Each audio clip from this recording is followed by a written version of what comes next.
always sausage, eggs, donuts, or his famous bread. He loved a homemade meal by candlelight with a bottle of wine and music in the background, and I completely agree. Yep. Interestingly enough, there was always a story to tell. He never let me quit, not even once. And I ask my kids what I tell them and what I learned from both my parents is never, ever, ever give up.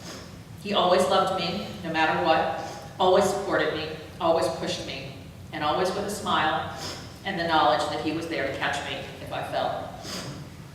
He was in love with his wife, Joni, so deeply, as they always stated to each other, till death do us part.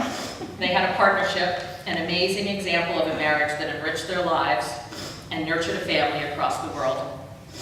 As a family, we've had our share of suffering, the beloved loss of a beloved daughter, sister, mother, and aunt, the daily battle of diabetes, cancer, challenges to manage anxiety and mental illness, dementia, the stealing of a mind of a compassionate and intelligent man, a loss of hearing, one of the five senses. But we're a strong bunch. We laugh, we cry, we love, we yell, and we get angry, but we live fully. Our integral family of 6 has grown to include husbands who love us, children we adore, friends who laugh and live along with us. Thank you for being here to honor him and to support us. I will love you and miss you forever, Daddy. I love you, a bushel and a peck and a hug around the neck. Thank you.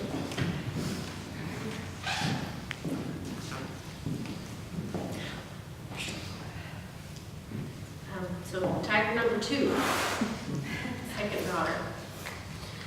We've really had an extraordinary few weeks. We've driven and flown from all across, back from Indiana, from Boston, reconnecting with my sisters and hearing some incredible words from both my mom and my dad.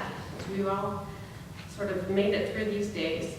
I've got a few comments from each of my kids. Sarah said she didn't know him well, but he was a good grandfather, and it was obvious that he cared about everyone. She remembers one time when he described in excruciating detail the process of hooking up the sewer system for the Paul always appreciated how he helped move us more than a few times, always in search for a better place for the horses, the dogs, or the fish. No cats in our family, though. He's allergic. One of his only faults. Michael remembers when he gave him a train pocket watch after a day at the train museum. He still treasures it today. He also remembers how he stayed and comforted us when a treasured pet died. And part of our legacy is Michael's type 1 diabetes as well, and I think understanding how Helen and Dad have lived through all these years gives us hope. I've got some more comments, but I'm going to let Mike start. So I'm not a particularly religious person. I don't believe in God, but when I think about and reflect on Papa John and his life, I rely more on the fact that our universe is governed by physical laws.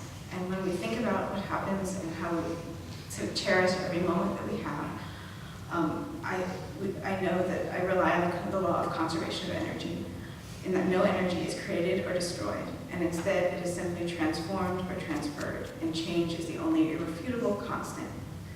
Human cognition is a dynamic system like the flocking of birds, slime mold, and diffusion of water molecules. And so human consciousness is nothing more than a byproduct of bidirectional interactions between multiple components where no single element has causal priority. We are emergent kinetic structures rooted in the patterns of electrical impulses between neurons in our brain, between our brains and our body, and between our bodies and our world. Humanity is a happy accident, and individuality is a needed lucky consequence. And I think that's kind of beautiful. You might not agree, but I do. And I think that the possibilities of, because it means that the possibilities of who we are and who we could be at any moment are endless, and we get to fit infinite potential into a finite space. And so no energy can be created or destroyed. It is just transformed from kinetic to potential, and transferred from him to her, to you, to you, to me, to you. And so after all, our memories are just patterns of synaptic connectivity, and so are our actions. And so human relationships are as dynamic as the neural microcircuits and vibrating water molecules. We live on in the lives we change. And so Papa John, as us grandchildren called him, lives on in all of us. He lives on in the way my own father still tinkers with those irritating cuckoo clocks, and how my mom bakes the best homemade bread, and he lives on in how my mom expresses indubitable, unquestionable love for every single moment of the day. Papa John lives on in any mention of White Level Road, and in that picture of the pub in Papua New Guinea hanging in Nana's kitchen. When I think of Papa John, I think of blue donuts, Sunny D, and cinnamon bread. I think of how no matter what happens, he still smiles, and I think of how he hugged my mom after our dog Chi-Chi was hit by a car, and how he held that dog so gently and continued to hope, even after all of us had given up, that our beloved pet would live another day. Every time I go into Barnes & Noble, I think about the time Papa John spent almost 2 hours talking to me about his Nook e-reader, and how afterwards he fell asleep in the corner with Ginger the cat napping practically on his head. He is with me when I take walks in the woods on summer afternoons, and whenever I see someone wear a pastel-colored button-up t-shirt with khaki pants. Papa John was one of those special people who arbitrarily would spout off words of kindness regardless of the situation. He would always ask, "Are you doing okay?" or say, "I love you," just out of the blue. He cared about us all so much that it couldn't be contained, it just bubbled out of him. And that kind of love is really rare, it's eternal, and simply put, Papa John is joy.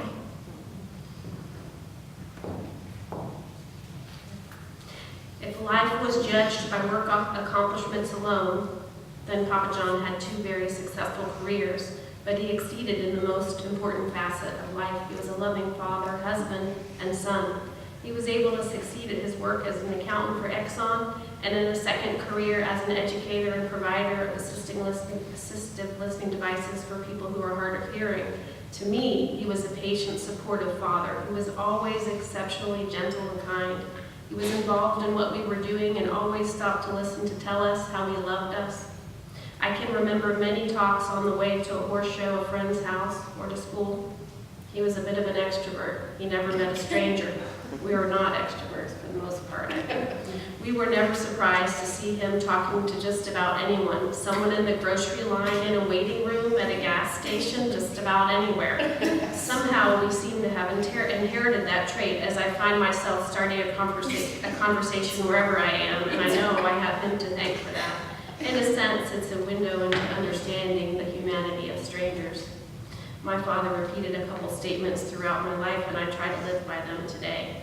Treat people how you want to be treated, always better than they treat you. Try to leave the world a little better than when you came in. This world is a little better because of John Martin Black.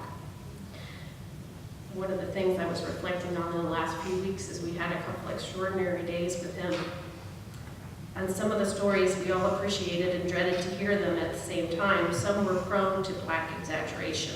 He taught us to laugh and to laugh at ourselves, which can be difficult at times, that belly laugh that comes from your stomach and reaches your soul. I'll never be free of the story of the ticket of not completely stopping on that Jones Sausage Road. One of his favorites, so it's a lesson for everyone. Also, how Dad rushed me to Appalachian State University, then Guilford, and finally NC State because my choice kept changing, but I finally made the right choice. What about the time I won 30 pairs of pantyhose from Publisher Clearinghouse? It was probably closer to 20, but we were finally able to stop the bi-weekly supply. Or when Joanne successfully veered away from a bunny on Timberley Drive, only to end up in the middle of the field. Or when my friend drove the family car into the mini-mart, unfortunately no exaggeration that time. He allowed us to have a great number of pets, including dogs, cats, donkeys, turtles, fish, horses, birds. We had a bird flying room. Never just one of the species. He once told me that if I could tame that wild thing to come with me, it could be part of our family. I excelled at the art of taming wild cats, and weakening my parents' resolve in adding them to our diverse animal clan. And finally, We've been slowly losing my father to dementia for over 10 years. Days of clarity and discussion had long since ended, but we did receive a gift. We listened for several days as my father described what he has done with his life and what he expects will become of his life.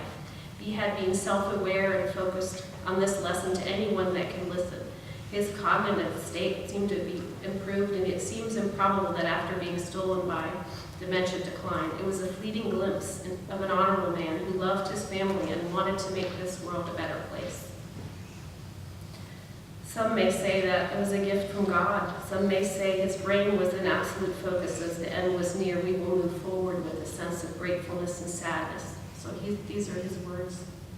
I don't think dying is the end. What we did lives on in so many people. We did it. We finished. We only wanted to help people. My body may be buried and gone, but what we did will survive. Everything good has to end. We only tried to help people, to make people better, to understand hearing loss. Anyone can change the world.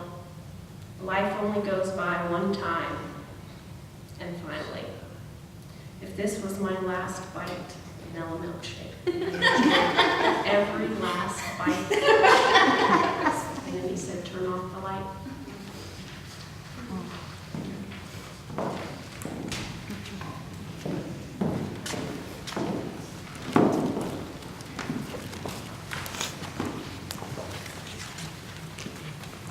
Thank you.